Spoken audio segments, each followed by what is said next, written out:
दास म्हणता, माते कशाचे भय,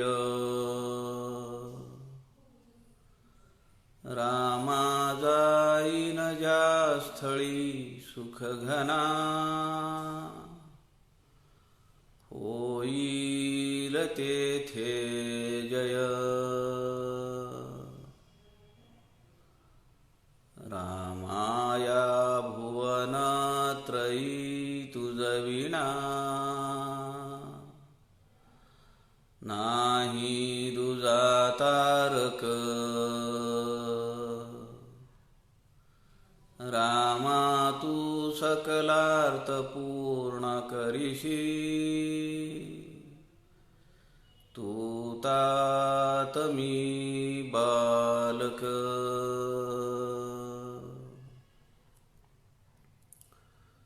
शुका सारिखे पूर्ण वैराग्य ज्याचे, वसिष्ठापरी ज्ञान योगेश्वराचे.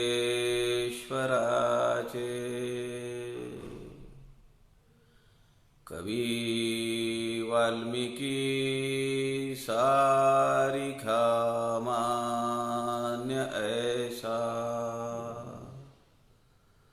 नमस्कार माझा सद्गुरु रामदासा.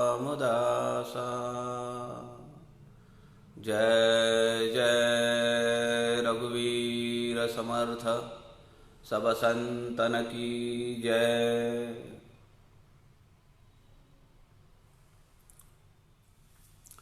सज्जन हो, नमस्कार. समर्थ रामदास स्वामींच्या उपदेशपर काव्याचा विचार आपण करतो आहोत. काल आणि परवा 2 दिवस मी प्रवासात असल्यामुळे आमच्या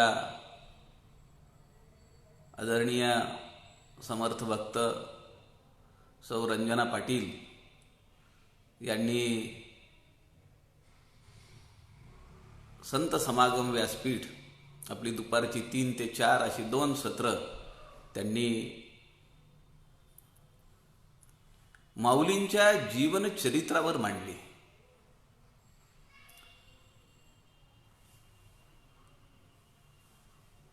माऊली ज्ञानेश्वर या वय किती लहान आहे, पण आपण सगळे त्यांना माऊली असं म्हणतो. ती आई आहे. माऊलीची योग्यता, माऊलीची पातळी, माऊलीची तो आदरभाव, तो सगळा ज्ञानेश्वरांच्या अत्यंत कमी वयात त्या जीवनामध्ये आपण पाहिलेला आहे. काल ते सगळे चरित्र ऐकताना, माऊलींच्या संजीवन समाधीचा तो वृत्तांत ऐकताना माझ्या अंगावर काटे उभे राहिले. त्याचं कारण असं आहे,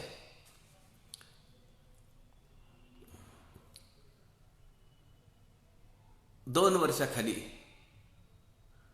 वर्षाखाली म्हणजे मे 2018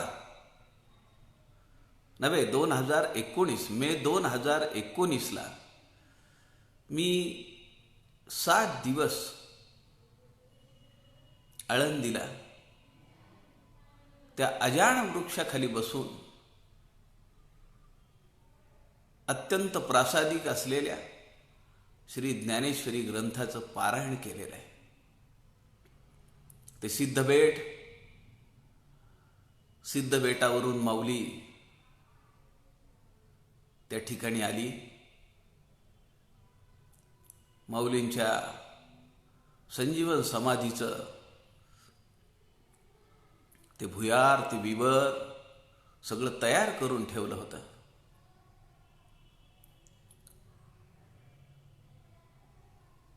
संत नामदेव महाराज त्यांच्यासोबत होते.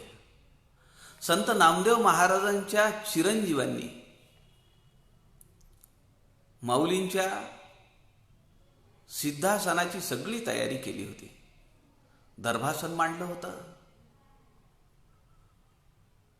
ते विवर ठेवलं होतं, त्याला फक्त लावायची एक शिळा फक्त बाजूला राहिली होती. सगळी सिद्धता संत नामदेव महाराजांच्या चिरंजीवांनी संजीवन समाधीसाठी केलेली होती. काय वाटलं असेल? अत्यंत कोवळ वय, त्या वयामध्ये माऊली स्वर्गारोहण करतीये.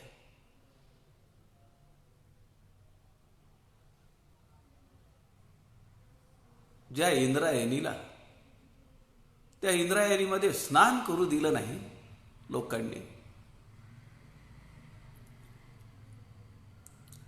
ती इंद्रायणी नदी मागे फिरफिरून पाहतीये,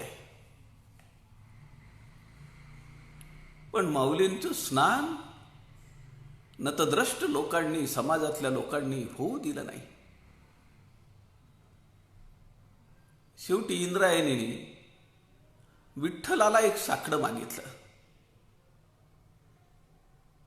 इथून परत जात असताना माऊलींचा देह माझ्या स्नान नाही करू शकला, परंतु माऊलींच्या पादुका, त्यांचं स्नान जर माझ्या पात्रात झालं तर मी पवित्र होईल. काय संकल्पना आहे!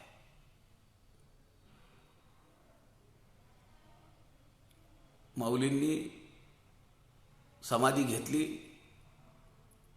माऊली त्या समाधी घेतली म्हणजे त्या आसनावर बसली आहेत. दर्भ अंतरलेला आहे, मृगाजीण अंतरलेला आहे, शिळा लावली. त्यानंतर 300-350 वर्षानंतर एकनाथ महाराजांना दृष्टांत झाला.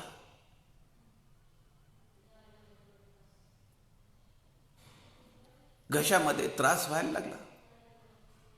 तो त्रास काही कमी होईना आणि स्वप्नात दृष्टांत झाला की माझ्या गळ्याला त्या अजान वृक्षाची मुळी टोचतीये, ती मुळी तेवढी तू येऊन काढ. नाथ महाराज आपल्या काही शिष्यांसमवेत आळंदीला आले. कुठे लक्षात येईल नक्की कुठली समाधी आहे? अनेक मंदिर आहेत, अनेक समाध्या आहेत, लक्षात येईना. तिथे एक पिंपळाचं झाड आहे. त्या पिंपळाच्या झाडाखाली नाथ महाराज 3 दिवस साधनेला बसलेले आहेत. कुठे विवर नक्की कुठे? कुठे माऊली? अनेक समाधी स्थळ, अनेक मंदिर, अनेक झाडी झुडपं त्या ठिकाणी होती.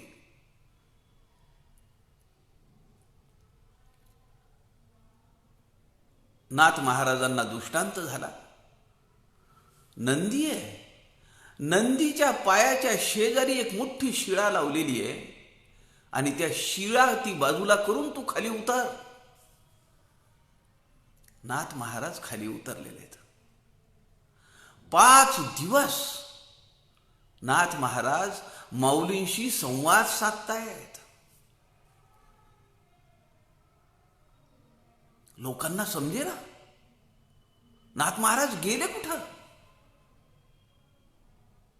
ज्या प्रचंड वृक्षाखाली नाथ महाराज 3 दिवस साधनेला बसले, ध्यानाला बसले, तो वृक्ष आणि नाथ महाराजांची पितळी भव्य मूर्ती त्या ठिकाणी आहे आळंदीला. माऊलींच्या मातोश्रींनी ज्या पिंपळाला 1.25 लाख प्रदक्षिणा घातल्या, तो सुवर्ण पिंपळ तिथं बाजूला साक्ष देत उभा आहे. माऊली इथं माझ्या बाजूला बसलेली आहे.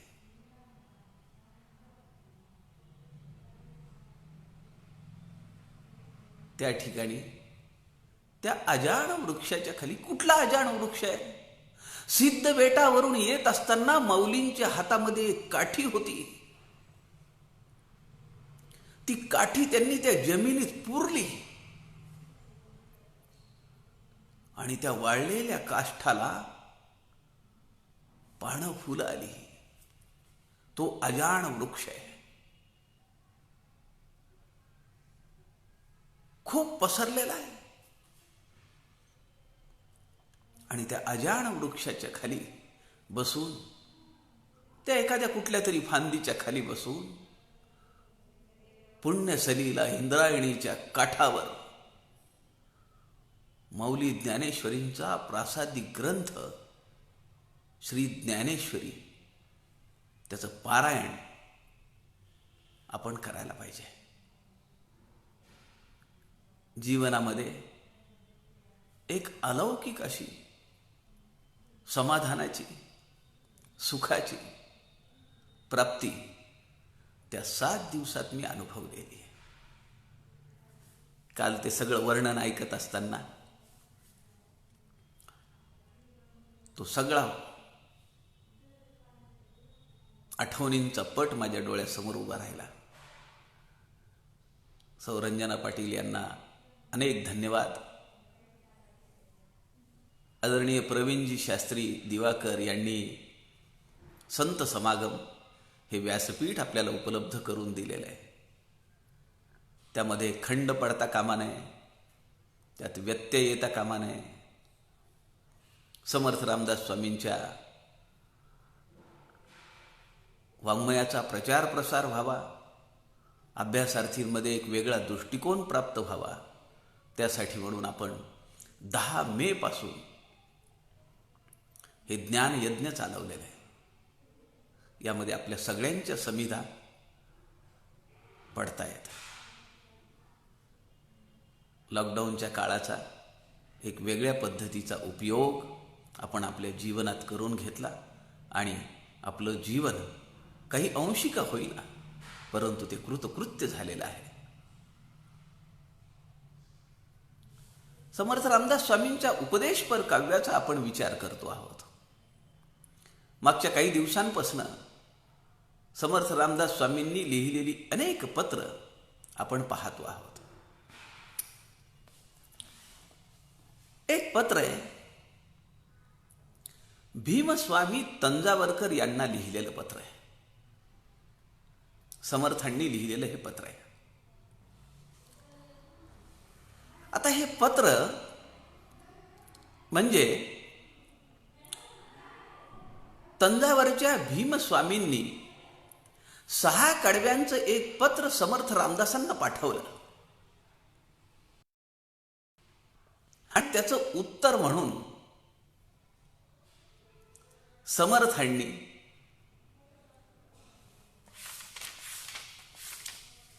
अठरा कडव्यांचं एक पत्र, 19 कडवे आहेत त्यात. खरं तर पत्र समर्थांची या सदराखाली या पत्रामध्ये केवळ 18च कडवी दिलेली आहेत. 19वा कडवं नाहीये. पण भीमस्वामी तंजावरकरांच्या वंशामध्ये पुढे ज्यांनी हा मठ चालवला, अनेक मठ भीमस्वामींच्या अखत्यारीत येतात. शिष्य प्रशिष्यांची मठ आहेत. पुढे त्यांच्या वंशजांनी 19वा कडवं लिहिलेलं आहे. ते त्यांच्या वंशजांनी लिहिलंय का समर्थांनी लिहिलंय? आपल्याला प्रश्न पडू शकतो. पण त्याची रचना जर पाहिली 19व्या कडव्याची, तर त्याचा अर्थ आपल्या लक्षात येईल की हे त्यांच्या वंशामध्ये पुढच्या पिढीने लिहिलेलं आहे. आज आपल्याला कदाचित माहिती असेल, रामचंद्र स्वामी हे ब्रह्मचारी आहेत आणि आज हा भीमस्वामींचा तंजावरचा मठ, या मठाचे ते मठपती आहेत. अत्यंत निष्ठेने प्रयत्नाने या मठाचं महात्म्य रामचंद्र बुवांनी सांभाळलेलं आहे. आपण तंजावरला जायला पाहिजे. सध्या रामचंद्र महाराजांनी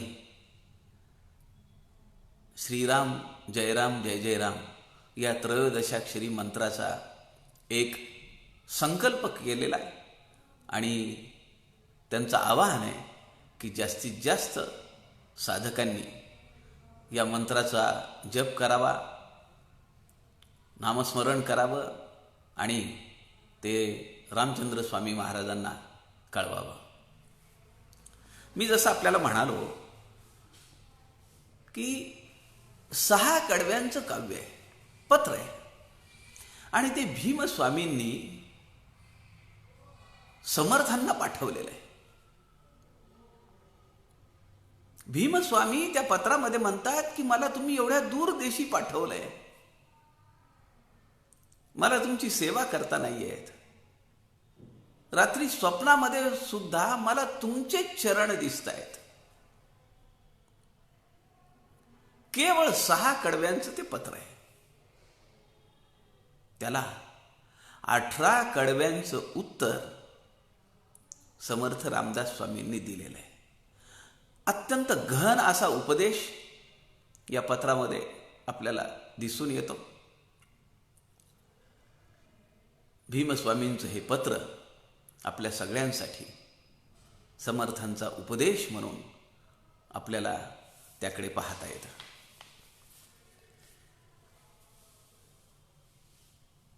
भीमस्वामी तंजावरकर यांच्या पत्रास समर्थांनी दिलेले उत्तर, त्याचं वाचन आपण करूया.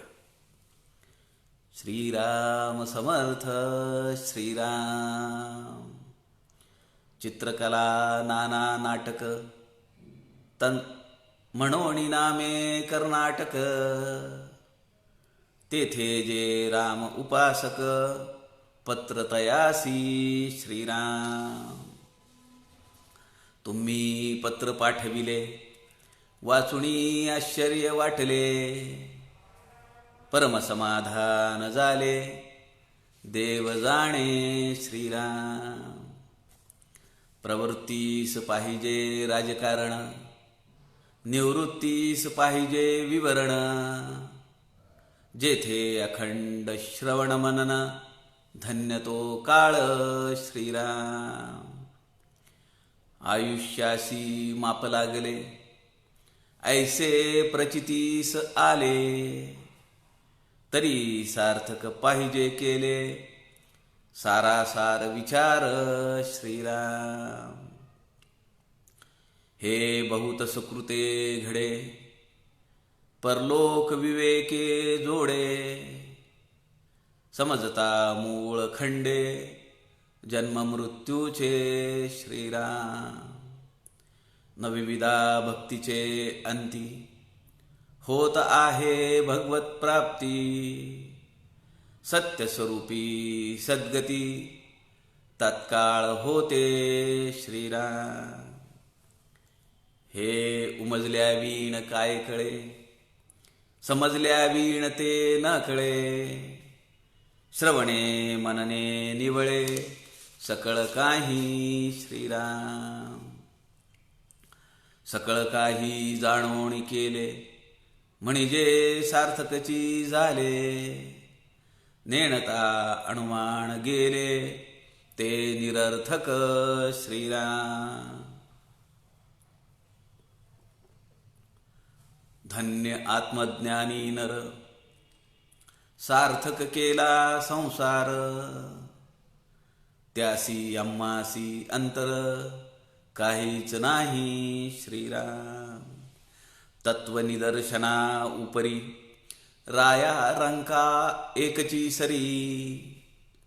पुरता विचार चतुरी पाहिला पाहिजे श्रीराम.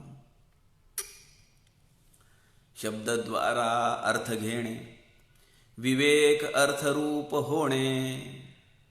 सार्थकाची ही लक्षणे जाणती ज्ञानी श्रीराम. विवेकाचे एक सूत्र सकळासी मिळोनी एकची पत्र. देह भावना विचित्र स्मरण होता श्रीराम. स्मरणा उपरी अवस्था ते लिहिता नहे व्यवस्था. बहुत निकट असता वियोग झाला श्रीराम. हे ऋणानुबंधाने केले ते ऋणानुबंधावरी गेले. आता घडेल ते भले ऋणानुबंध श्रीराम. एकी अवस्था दोहीकडे अनृत्य लिहिणे न घडे. निमिष्य निमिष्याचे निडे स्मरण होते श्रीराम. तुम्हासी प्रपंच आहे काही आम्हासी तुम्हा वेगळे नाही. पत्रदरूषण सर्वही स्मरण होते श्रीराम. ते सारिखे परस्परे अंतर होडती अंतरे. रघुनाथ भक्ताचेनी उपकारे उपकारी आहे श्रीराम. आता बहुत काय लिहावे अंतरा अंतर जाणावे. तालीक करुनी पाठवावे समस्तासी श्रीराम. 18 कडवी इथं संपली आहेत. भीमस्वामी तंजावरकरांच्या मठामधून जो कागद निघतो त्यामध्ये 19वं कडचं पुढचं आहे. पत्र जवाब ओव्या 18 लिहुणी या तंजापुरा. पाठविली गुरुवरा नाना स्वामीसी श्रीराम. अत्यंत उद्बोधक असलेलं हे पत्र आहे. या पत्राचा विचार आपण आता पाहूया. समर्थ या पत्रातल्या पहिल्या कडव्यामध्ये म्हणतात, चित्रकला नाना नाटक म्हणून नामे कर्नाटक. तेथे जे राम उपासक पत्र तयासी. अनेक चित्रकला, अनेक वेगवेगळ्या कला, अनेक नृत्य कला, अनेक नाटकं, म्हणून या ठिकाणी शब्द आलाय नाना. खरं तर समर्थवती सुनील दादा चिंचोळकरांच्या मते भीमस्वामींना टोपण नाव नाना होतं आणि या नाना शब्दाला धरून समर्थांनी या पत्रामध्ये नाना शब्दाची कोटी केली आहे. चित्रकला नाना नाटक. एका दृष्टीने जर पाहिलं तर नाना म्हणजे अनेक प्रकार आहेत. नाटक आहेत, चित्रकारी आहे, अनेक प्रकारच्या कला आहेत, अनेक नृत्य आहे. आपल्याला माहिती आहे की दक्षिणेतून त्यातल्या त्यात कर्नाटक या समृद्ध राज्यातून अनेक कलांचा उगम झालेला आहे आणि या देशाला अनेक व्यक्तिमत्वांची देण या भागाने दिलेली आहे. चित्रकला नाना नाटक म्हणून नामे कर्नाटक. म्हणून त्याचं नाव काय आहे? कर्नाटक. कर्नाटक. तेथे जे राम उपासक पत्र तयासी. तिथे जे राम उपासक आहेत त्यांना हे मी पत्र लिहिलेलं आहे. अनेक उपासकांना हे पत्र लिहिलंय आणि याच्या पत्राच्या नकला करून आपण काय करतो, एक पत्र लिहितो. आपल्या संघटनेमध्ये किंवा आपल्या मंडळामध्ये जर आपल्याला अनेक जणांना पत्र पाठवायचं असेल तर आपण काय करतो, एक पत्र लिहितो. त्या पत्राच्या झेरॉक्स काढतो आणि त्या झेरॉक्स आपण सगळीकडे पाठवतो. समर्थांनी 18व्या ओवीमध्ये अशी सूचना भीमस्वामींना केलेली आहे. की या पत्राच्या अनेक प्रती करा आणि त्या अनेक शिष्यांना पाठवा. म्हणून पहिल्या चरणामध्ये तेथे जे राम उपासक पत्र तयासी असं समर्थ या ठिकाणी सांगतायत. आपल्याला कल्पना आहे का हे भीमस्वामी कोण होते आणि तंजावर मठ हा कर्नाटकामध्ये एवढ्या लांब तिथं का पाठवलं समर्थांनी? आपल्याला सतीबाई शहापूरकरांचं चरित्र माहिती आहे. मसूर जवळ शहापूर आहे आणि या शहापूरला समर्थ एकदा आले आणि सकाळची भिक्षा मागत असताना एका मोठ्या वाड्याच्या समोर ते उभे राहिले आणि त्यांनी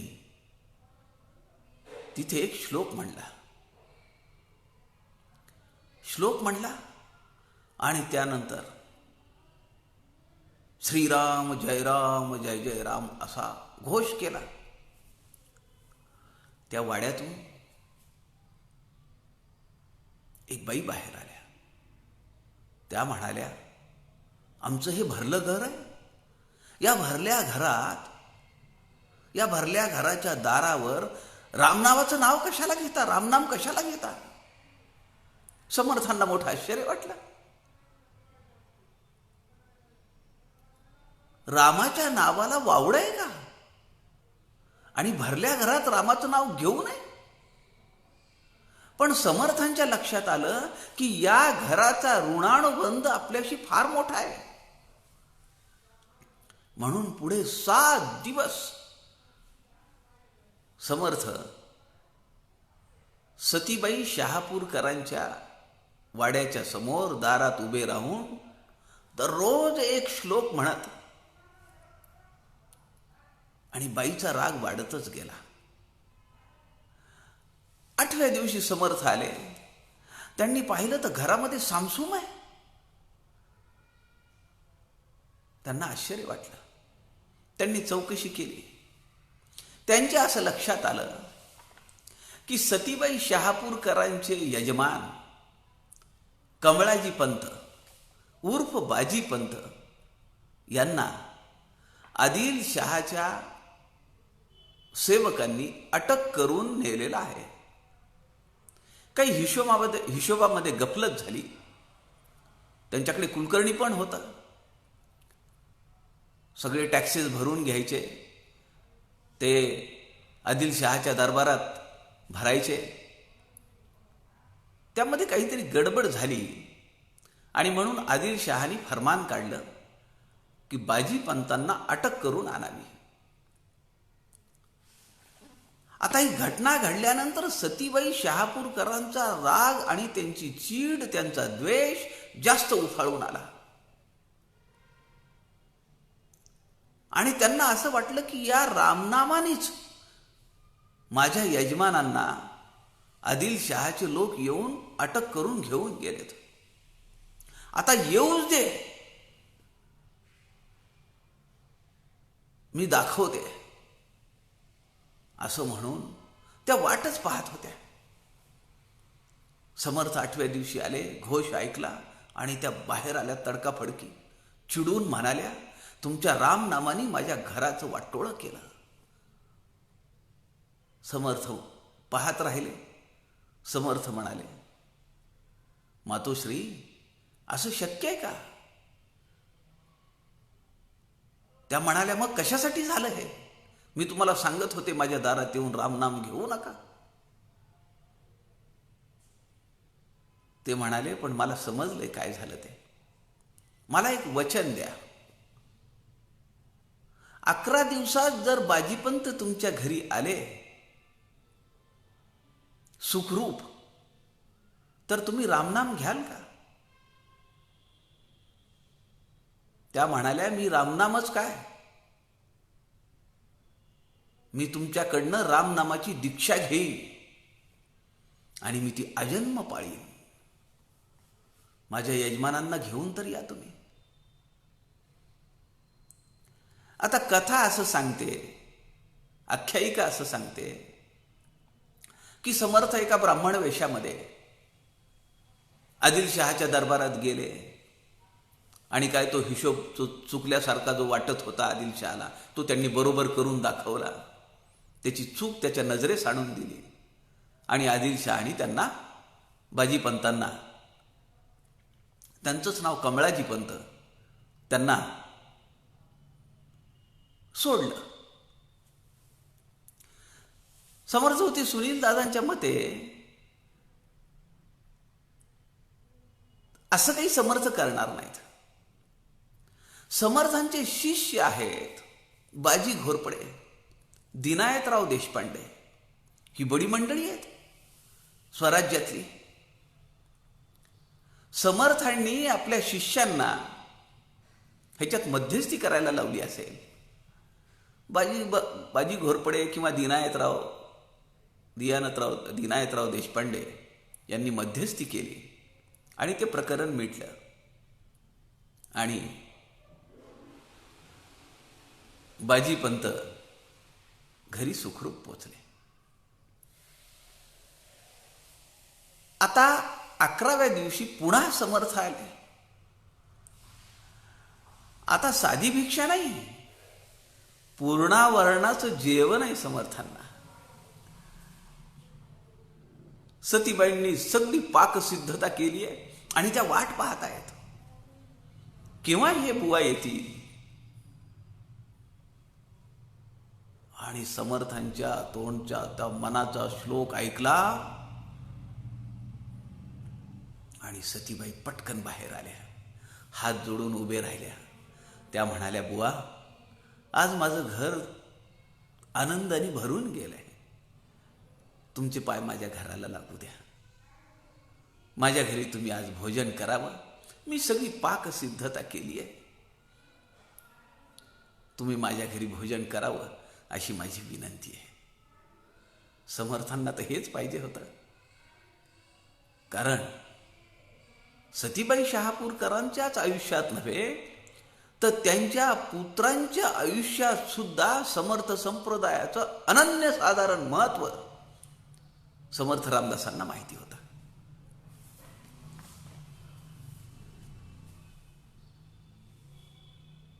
या सतीबाईंनी स्वयंपाक केला. घर आनंदाने न्हावून निघालं. समर्थांनी जेवण केलं. सतीबाई शहापूरकर आणि कमळाजी पंत शहापूरकर दोघं जेवण झाल्यानंतर समोर उभे राहिले. समर्थांना म्हणाले, आज आम्ही धन्य झालो आहोत. आमची इच्छा आहे की आम्हाला तुम्हाला काही दक्षिणा द्यायची आहे.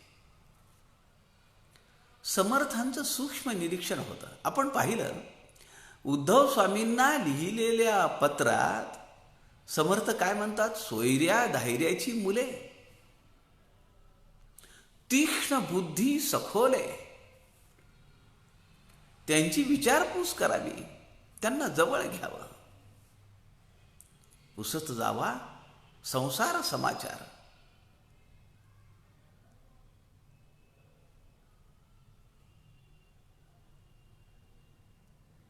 आणि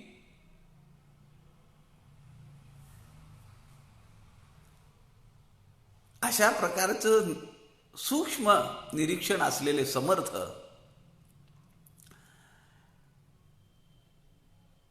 त्यांच्या घरामध्ये जी 4 मुलं होती त्या 4 मुलातला थोरला जो पोरगा होता 10-11 वर्षाचा, तो अत्यंत धूर्त, अत्यंत चाणाक्ष आणि अत्यंत चतुर होता, चुणचुणीत होता. समर्थांनी त्याला बोलावलं. बाळा ये म्हणाले इकडे. तेही पोरगा आलं मोठ्या धारिष्ट्याने आणि समर्थांच्या मांडीवरच बसलं. समर्थ म्हणाले, जे आम्हाला पाहिजे ते तुम्ही देत नाही, आणि जे आम्हाला पाहिजे नाहीये ते मात्र तुम्ही देता. सतीबाई शहापूरकर आणि कमळाजी पंतांना अत्यंत ते खजील झाले. ते म्हणाले, स्वामी आपण काय मागाल ते आम्ही देऊ. ते म्हणाले, ठरलं तर मग हा तुमचा पोरगा आम्हाला द्या. सज्जन हो, सतीबाई शहापूरकर आणि कमळाजी पंत उर्फ बाजी पंत शहापूरकर यांचा थोरला मुलगा म्हणजे भीमस्वामी आहेत.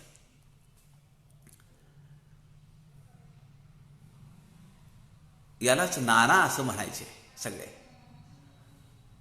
भीमराव, महारुद्र, मारुती आणि हनुमंत ही 4 मुलं आहेत.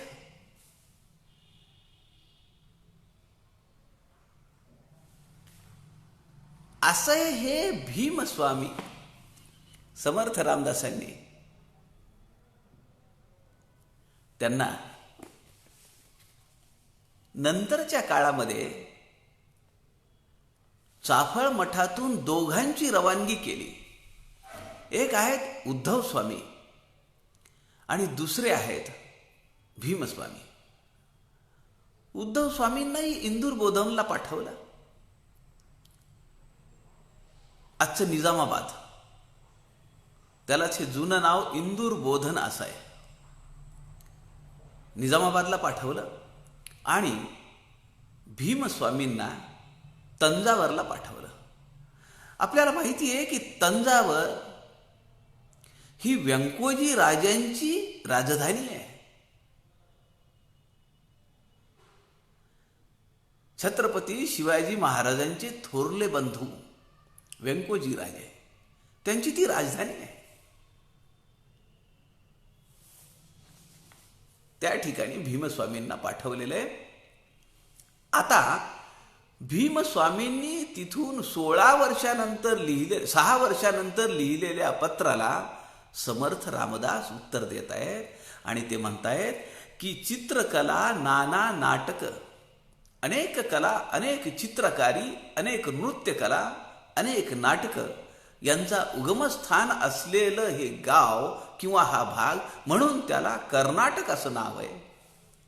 तेथे जे राम उपासक पत्र तयासी, तिथल्या राम उपासकांना हे माझं पत्र मी पाठवतो आहे. पुढे समर्थ म्हणतात, तुम्ही पत्र पाठविले, वाचुनी आश्चर्य वाटले,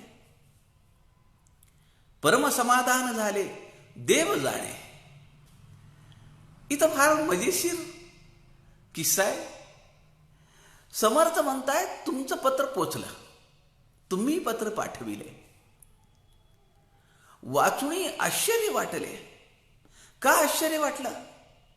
काहीतरी गोची आहे, काहीतरी गंमत आहे, म्हणून समर्थांना आश्चर्य वाटलं. पुढे समर्थ म्हणतात, परम समाधान झाले, देव जाणे. देवाला माहिती आहे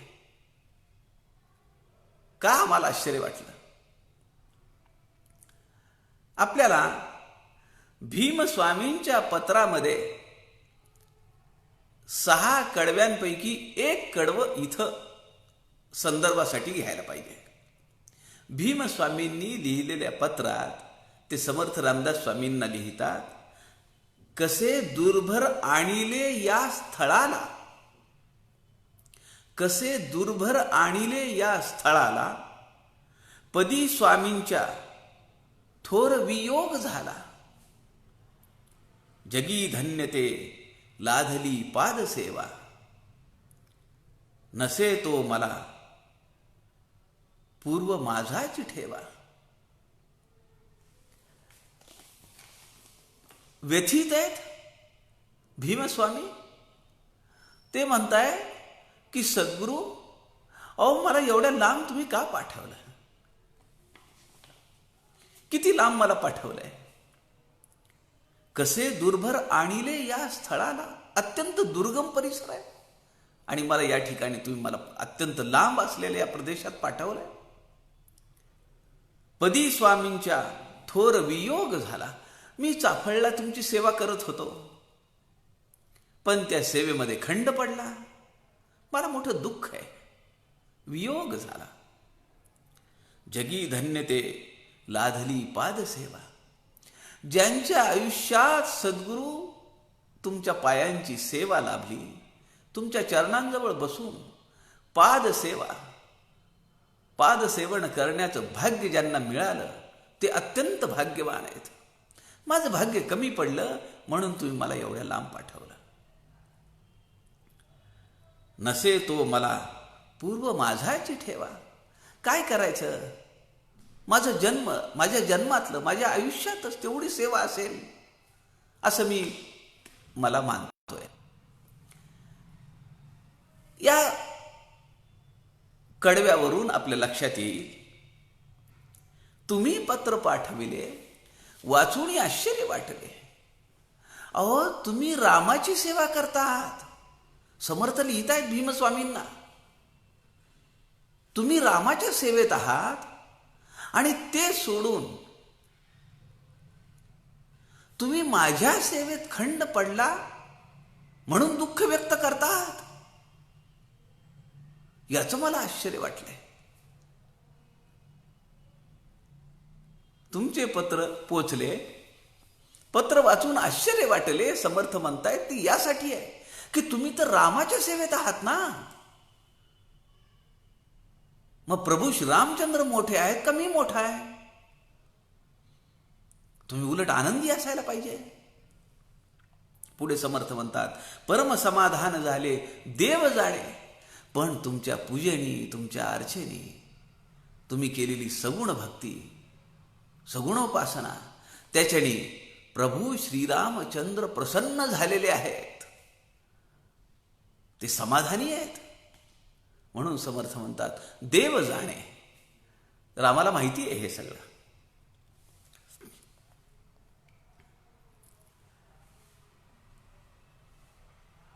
एक आश्चर्य का वाटलं, तंजावरकर मठांच्या पुढच्या पिढीने भीमस्वामींचं जे चरित्र लिहिलेलं आहे त्यामध्ये आर्य आहे. आणि त्या आर्येमध्ये काय वर्णन आहे? असती महापुरुष जगी गुणशाली बहुतपय नमसी सम यासी सम. असती महापुरुष जगी गुणशाली बहुतपयन यासी सम. रुद्रावतार मारुत्यंश समर्थाशी सदृश्य हे भीम. तेव्हा एकोजी नृप त्वरितची ओणी तत्प्रदेशाते. भोसले कुलतिलक म्हणे यावे स्वामी असे समर्थाते. प्रति समर्थ असं भीमस्वामींना उपाधी होती. म्हणून या आर्येमध्ये त्याचा उल्लेख असा आहे की असती महापुरुष जगी गुणशाली बहुतपयन. अनेक महापुरुष या जगाच्या पाठीवर असतील, अत्यंत गुणवान असतील, महापुरुष आहेत, बहुत तप केलेलं आहे त्यांनी. यासी सम, समर्थांच्या सम. रुद्रावतार मारुत्यंश समर्थाशी सदृश्य हे भीम. रुद्रावतारी आहेत, नावच भीम आहे. रुद्रावतार मारुत्यंश समर्थाशी सदृश्य, प्रतिसमर्थ, सदृश्य हे भीम. व्यंकोजी राजेंनी त्यांचं केलेलं स्वागत आहे आर्यमध्ये. पुढे लिहिलंय, तेव्हा एकोजी नृप. आता काही मधल्या ओव्या आहेत त्या मी घेतलेल्या नाहीयेत, पण व्यंकोजी राजांनी केलेलं त्यांचं स्वागत आपल्याला या आर्यमध्ये वाचायला मिळतं. तेव्हा एकोजी नृप, नृप म्हणजे राजा, त्वरितची येवोनी तत्प्रदेशाते, जिथं हे पोचलेले आहेत भीमस्वामी, त्या प्रदेशामध्ये येऊन व्यंकोजी राजे त्या प्रदेशात येऊन काय म्हणतायत, भोसले कुलतिलक, म्हणे यावे स्वामी असे समर्थाते. समर्थ रामदासांच्या अत्यंत सदृश्य असलेल्या भीमस्वामींचं स्वागत व्यंकोजी महाराज करतायत. आणि म्हणून समर्थांना आश्चर्य या गोष्टीचं वाटतंय की तुम्ही रामाच्या सेवेत आहात, मग असं असताना आनंदी असायला पाहिजे. माझ्या सेवेत खंड पडलाय याच्याबद्दल तुम्हाला वाईट वाटण्याचं काहीही कारण नाहीये. तिसऱ्या ओवीमध्ये समर्थ म्हणतात, प्रवृत्तीस पाहिजे राजकारण, निवृत्तीस पाहिजे विवरण, जेथ अखंड श्रवण मनन, धन्य तो काळ. प्रवृत्तीस पाहिजे राजकारण, निवृत्तीस पाहिजे विवरण. निवृत्ती घ्यायची आहे, स्वस्वरूपाची मिठी घ्यायची आहे. मानवी देहामध्ये येऊन जे अंततोगत्वा प्राप्त करून घ्यायचं आहे, ते परमपद प्राप्त करून घेण्यासाठी निवृत्ती घ्यायची आहे. त्यासाठी विवरण पाहिजे. कशाचं विवरण? महावाक्याचे विवरण. अहम ब्रह्मास्मी, अयनात्मा ब्रह्म, प्रज्ञानम ब्रह्म. महावाक्याचा जप नाही बोलीला, समर्थ रामदास सांगतात. त्याचं विवरण केलं पाहिजे. ते जर विवरण केलं तर ज्ञान संपन्न व्हायला दुसरी काय गरज आहे. पण समर्थ या ठिकाणी दोन्ही गोष्टी सांगतायत. प्रवृत्तीस पाहिजे राजकारण, तुम्हाला काही ठराविक कामासाठी म्हणून तिथं पाठवलेलं आहे. राष्ट्रोद्धार करायचा आहे, धर्मोद्धार करायचा आहे. म्हणून पुढे समर्थ म्हणतात, जेथ अखंड श्रवण मनन, धन्य तो काळ. मला माहिती आहे की तुम्ही तुमचा काळ अत्यंत धन्य करता आहात. अखंड श्रवण मनन चालू आहे. अनेक ग्रंथांचा अभ्यास त्या ठिकाणी चालू आहे. कारण तुम्हाला राजाश्रय मिळालेला आहे, लोकाश्रय मिळालेला आहे. दोन्हीसाठी ह्या गरजेच्या आहेत गोष्टी, ऐहिक आणि पारमार्थिक. त्यालाच आपण प्रवृत्ती किंवा निवृत्ती असं म्हणतो. म्हणून समर्थ म्हणतात, प्रवृत्तीसाठी राजकारण पाहिजे, चातुर्य पाहिजे, तर निवृत्तीसाठी ग्रंथांचं विवरण केलं पाहिजे. तुमच्या त्या मठामध्ये सदा सर्व काळ अखंड असं श्रवण मनन चालू आहे, हे मला माहिती आहे. आता खरं तर समर्थांच्या सानिध्यात चाफळ मठामध्ये या सगळ्या गोष्टी होत होत्या. त्या सगळ्या गोष्टी भीमस्वामींनी तंजावर मठामध्ये चालवलेल्या आहेत. आणि हे समर्थांना सगळं माहिती आहे. पुढे समर्थ म्हणतात, आयुष्यासी माप लागले, ऐसे प्रचितीस आले, तरी सार्थक पाहिजे केले, सारासार विचार. आयुष्यासी माप लागले. आयुष्य जाणार आहे, घडीने घडी काळ सार्थकची करावा. आयुष्य मापाने लागलेलं आहे. मापामापानी, सेकंदानी, मिनिटांनी ते कमी होत आहे. ऐसे प्रचितीस आले, हे माहिती आहे ना, याची प्रचिती घेतलेली आहे आपण. तरी सार्थक पाहिजे केले, सारासार विचार. तुम्ही अशी संकुचित वृत्ती, माझ्यापासून दूर आहात म्हणून तुम्हाला खंत वाटता उपयोगी नाही. मग एवढा जो ज्ञान विस्तार झाला, एवढं जे इथं शिक्षण झालं ते काय कामाचं आहे? म्हणून समर्थ म्हणतात सारासार विचार करा. तो विचार करा ना तुम्ही, नित्यानित्य विचार, सारासार विचार. काय खरंय, काय अशाश्वत आहे याचा विचार, हा विचार तुम्ही केला पाहिजे. म्हणजे मग तुम्हाला याबद्दल वाईट वाटणार नाही. आणि असं जर झालं तर सार्थक आहे आयुष्याचं. भीमस्वामींनी आपल्या पत्रामध्ये लिहिले, जे 6 कडवे लिहिलेले आहेत, त्यामध्ये एक कडव्यामध्ये भीमस्वामी समर्थांना लिहितात, अखंडित हे वासना भेटी व्हावी, प्रभू पायीची धूळ माथा पडावी, मनीचे मणी जाणीसी स्वामी राया, किती वाढवू हा सविस्तार वाया. मला जे काही तुम्ही सांगितलंय, मठांची निर्मिती करायची आहे, आपला संप्रदाय वाढवायचा आहे, मी किती वाढवायचा आहे. अनेक मठांची स्थापना भीमस्वामींच्या पुढच्या पिढीमध्ये झालेली आहे. भीमस्वामींनी समर्थ संप्रदाय खूप वाढवला दक्षिणेमध्ये. म्हणून भीमस्वामी समर्थांना लिहित आहेत, अखंडित हे वासना भेटी व्हावी. अहो, मला रात्री स्वप्नामध्ये सुद्धा तुमचेच चरण दिसत आहेत.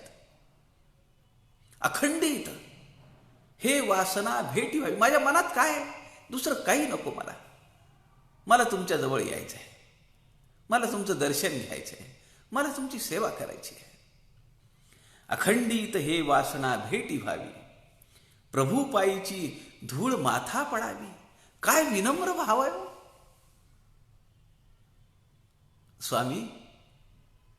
तुमच्या पायाची धूळ माझ्या मस्तकावर पडावी, ही एवढी एकच वासना माझ्या मनात आहे. पण मला तुम्ही एवढ्या लांब आणून सोडलंय, मला तिथे येता पण येत नाहीये. मनाची झालेली कालवा कालव भीमस्वामींनी केवळ 6 कडव्यात लिहिलेली, अत्यंत हृदयाला जाऊन भिडणारे ते कडवे आहेत. त्यातलं हे एक कडवं आहे, प्रभू पायीची धूळ माथा पडावी, मनीचे मनी जाणीशी स्वामी राया. स्वामी, तुम्ही माझ्या मनातलं जाणता ना. हे मनीचे मनी जाणीसी स्वामी राया. तुम्हाला तर हे सगळं माहिती आहे, मी वेगळं लिहायची सुद्धा गरज नाहीये. किती वाढवू हा सविस्तार वाया. मी मठांची आणि शिष्य संप्रदायाची मी किती व्याप करायचा आहे, किती वाढवायचं आहे मी. म्हणून समर्थांनी त्यांना लिहिलेलं हे 4थं कडवं आहे, आयुष्याशी माप लागले, ऐसे प्रचितीस आले. माहिती आहे तुम्हाला, पण दीर्घायुष्य लाभलेलं आहे भीमस्वामींना. 90 वर्षापेक्षा पुढे राहिलेले भीमस्वामी. बलदंड देय होता, प्रति समर्थ भीमस्वामींना म्हणत, आयुष्याशी माप लागले, ऐसे प्रचितीस आले, तरी सार्थक पाहिजे केले सारासार विचार. जसं समर्थ एका पत्रामध्ये म्हणतात, तनु त्यागिता कीर्ती मागे उरावी. मनाच्या श्लोकामध्ये सुद्धा म्हणतात, मेल्यानंतर कसं जगलं पाहिजे.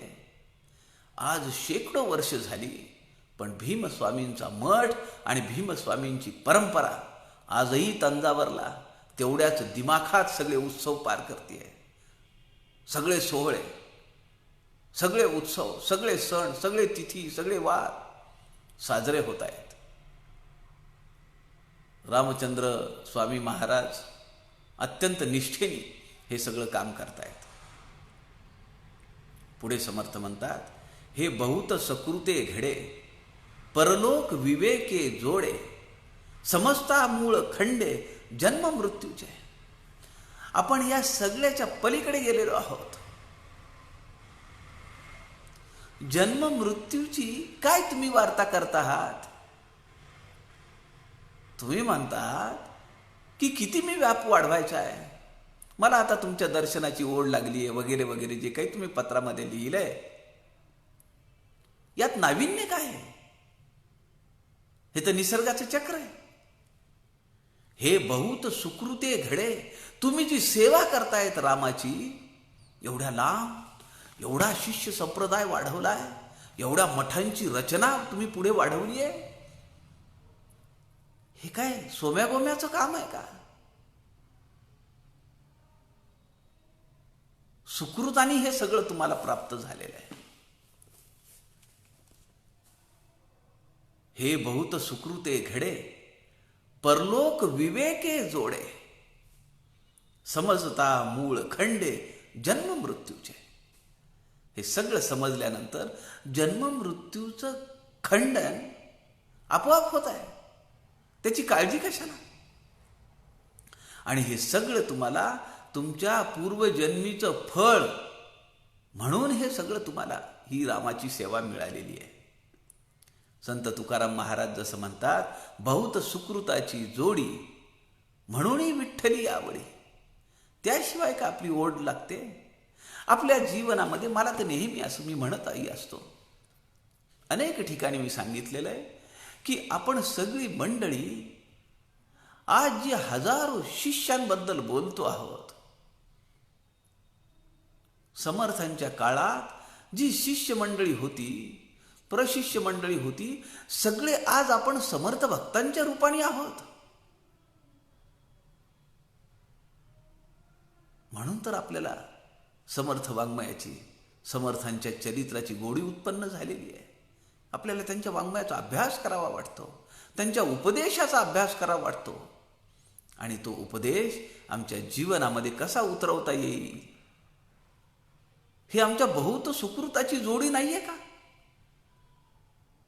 आमच्या जन्मोजन्मी केलेल्या पुण्यकर्माचं हे फळ नाहीये का? की समर्थांसारख्या अत्यंत पराक्रमी, अत्यंत परमपुरुषी, अत्यंत वीर, अत्यंत ज्ञानी, अत्यंत वैरागी, अत्यंत राजकारणी, अत्यंत प्रापंचिक, किती विशेषण द्यावीत, अशा या महापुरुषाच्या कच्छपी आपण लागलो आहोत. त्यांच्या छातीला आपण पक्क धरलेलं आहे. हे आपल्या जीवनाचं जे आज आपण भोगतो आहोत, ते संचिताचं फळ आहे, पूर्वसंचिताचं हे फळ आहे.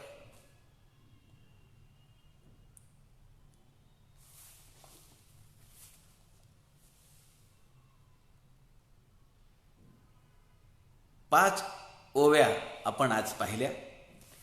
उरलेल्या या पत्रातल्या ओव्या उद्या दुपारी आपण 3 ते 4 या सत्रामध्ये पाहूया. आपल्या सगळ्यांच्या हृदयस्थ परमेश्वरास नमस्कार करतो. झालेली सेवा समर्थांच्या चरणी अर्पण करतो. जय जय रघुवीर समर्थ.